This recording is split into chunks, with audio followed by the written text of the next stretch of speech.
Hello guys, it's me MJ, and in this video I want to show to you to how to create the GPO, which is a group policy object on your server domain controller. First thing to do is to how to create GPO and then delete them of the OU, which is organizational unit, and show to how to find the what settings are affected by it. Group policy is the one of the most many features of Active Directory that controls to you the user management and environments. So, ano pa hinihintay natin? Tara, turuan mo kayo kung paano gumawa ng group policy.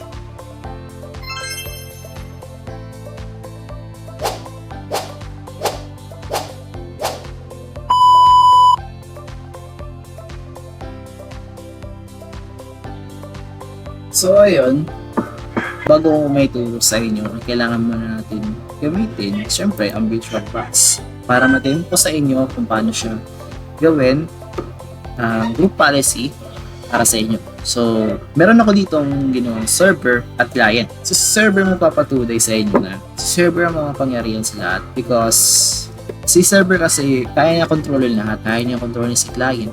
For example, sa loob ng computer shop, ikaw yung server at ako yung client. Ikaw bilang server ay kaya mo kontrolin lahat. Like, hindi mo na kailangan lumapit para patayin lang yung PC na naiwan na nakabukas. Gawin mo lang, kontrolin mo lang sa iyong server para i-shutdown yung client na ginamit ko. Ganun din si group policy. Like, kaya mo mag-delete ng files, kaya mo itago lahat ng mga applications na ginagamit ng ibang client dahil kay server. So, tara, umpisa na natin. So, dito muna tayo sa server. Umpisa natin dito sa server at pindutin natin itong start. So, hintayin lang natin. Medyo matagalan nga lang yan.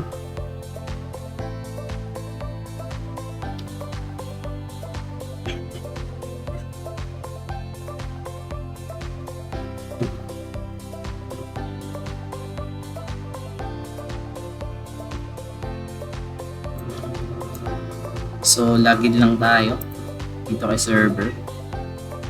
Okay, ano natin. So, naka-domain na pala to. Kaya naka-domain na siya para mapasok natin siya sa client. So, ayun na nga. Andito na tayo sa loob ng server natin ng VirtualBox. So, natin gawin is hanapin natin. Search natin server manager. At ayan. At ito yung nilalaman ng server manager natin. We have the local server, all servers, Active Directory, DHCP, and DNS. And meron din file storage. So, punta tayo dito sa tools. Hanapin natin yung group policy management. So, permission. Okay lang natin. So, dito tayo sa loob ng group policy management at ito yung domain, pangalan ng domain. Ito yung laman ng domain natin, hello world. At ito yung group policy objects natin. So, gawin natin, gagawa tayo ng sarili nating policy. So, right-click, new policy. So, lagay natin, lagay ko na lang yung name ko. So, kunyari yan yung pangalan ng group policy natin. So, ayan si MJ, tas, ayan. Ito yung details niya, settings. Okay, ayan. Then delegation, and status. So, right-click lang natin, edit natin. Then, punta tayo sa user, policies, administrative, and start menu. Ayan. Ito yung parts na makikita nyo is puro not configure. Pwede nyo yan i-configure, which is enable nyo lang. So, have tayo dito.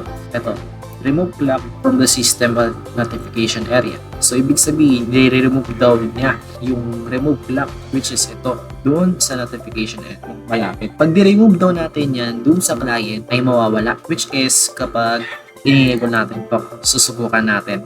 Enable natin, then apply, then okay. So, ayan, na-enable na natin. Ngayon, pupunta tayo dun sa client para makita natin kung na-enable ba or na-remove ba natin yung oras. So, tara, punta tayo sa client. So, yun na nga, andito na tayo sa client natin at na-open yung client at i-full screen ko muna. So, ayun, mapapansin natin at wala nga yung ano natin, yung oras, yung na makikita natin sa taskbar dahil ni-remove nga natin dun sa server. So you can see, hindi nga natin siya makikita. Hindi nga natin siya makita.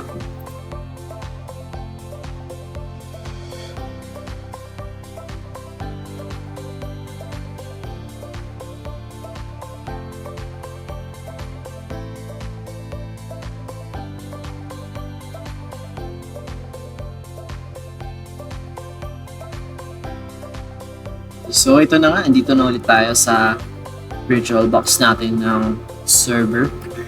So punta ulit tayo dun sa may server management natin, server manager natin, at balik tayo dun sa may tools at hanapin natin yung group policy management para gumawa ulit tayo ng meron na pala tayong sarili nating group policy, which is MJ, yung ginawa natin kanina. At punta ulit tayo at i-edit ulit natin. At punta ulit tayo sa group policy management editor. At punta tayo sa user configurations, policies, administrative, start menu. At pitutin lang natin yan. And this time, at maghanap ulit tayo ng enable natin para may configure natin yung ano natin doon sa client. So, hanap ulit tayo. Ito, try natin. Remove run menu from start menu. So, ibig sabihin, once na ni-remove mo yung run or i-insert mo yung run, i-open mo, ay hindi siya magko-configure. Magkakaroon ng error. So, try natin.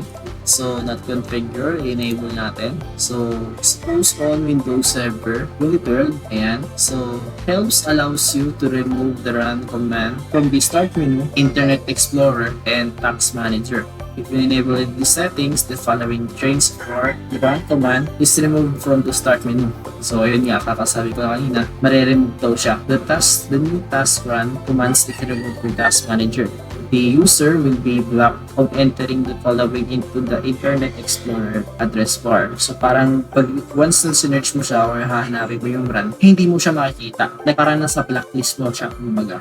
So, i-apply daw natin. And then, okay. So, ayan. Na-enable na natin siya. Ngayon, ay punta ulit tayo sa client para malaman natin kung naka-block ba si run. Like, hindi siya ma-search or ma-open. So, tara. Punta na ulit tayo sa client. So, ayan. Nandito na ulit tayo sa ating virtual box ng ating client. So, full screen ko lang. So, as you can see, nakikita nyo ulit na wala pa rin yung oras na makikita nyo kasi ni-remove na natin from the server kanina. Ngayon, ni-remove natin sa server kanina or enable natin sa server ay yung sa run in case na hindi daw natin siya ma-open or magkakaroon ng error. Basta ayun. Once na sinerch natin yung run, eh hindi daw natin siya ma-open. Once na in-open daw natin siya, ayun, may nag-notif. So sabi, merong restrictions na nakalagay. Sabi, these operations has been canceled due to the restrictions in effect on this computer. So, please contact on your system administrator. So, ayun nga, sabi ko nga kanina, hindi nga natin ma-open tong run. Once na in-open natin to kasi nga enable natin tong remove run to the start menu. Kaya ganito yung nalalabas, which means parang naka-block siya.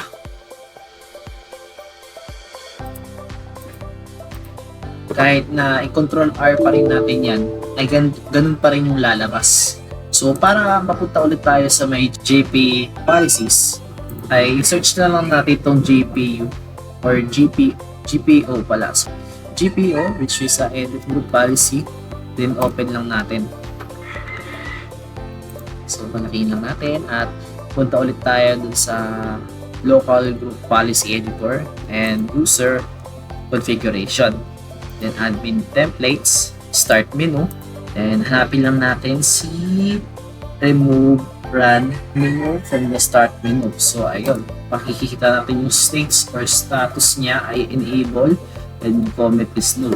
So ibig sabihin, naging approve yung pag-ano natin sa kanya. Yung naging approve yung pag-enable natin from the server napunta sa naging enable from the client. So naging approve dapat kahit ibang remove all programs, network configurations, connections, number pins, ay magiging enable yan once na enable mo from the server, at pag inopen mo from the client ay magiging enable siya. So ayun lamang for this video, and I hope may natutunan kayo sa araw na ito. And ayun, thank you sa pananood, and see you later for the next video. Bye!